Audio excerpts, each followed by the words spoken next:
Hello guys, आज हमारा schedule है लेग्स को ग्रो करने का और उसका सबसे इंपॉर्टेंट और सबसे जो मेन हमारा टारगेट होता है बारबेल स्क्वाट, जिसमें बहुत लोग गलतियां करते हैं।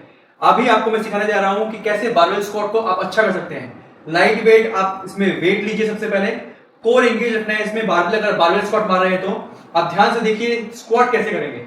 चलिए, पीछे रखे, वेरी गुड। जैसे कि आपने देखा, इनका हिप पीछे की तरफ जा रहा है स्क्वाट मारते वक्त। नी बहुत ज्यादा सामने नहीं आना चाहिए। वो अगर नी सामने आ गया तो आपका क्वाड एंगेजमेंट कम हो जाएगा। देखिए, स्टेबिलिटी बहुत इंपॉर्टेंट है इसमें। अगर आपका कोर स्टेबल नहीं है तो मैं आपको ये एक्सरसाइज नहीं बोलूंगा करने के लिए। इसकी जगह पर आप स्मिथ में स्क्वाट मार सकते हैं। इसी तरह और भी न्यू अपडेट्स के लिए रेडी रहें और सब्सक्राइब करें मेरे चैनल को, ताकि पाएं डेली और भी अच्छे अच्छे टिप्स। Thank you.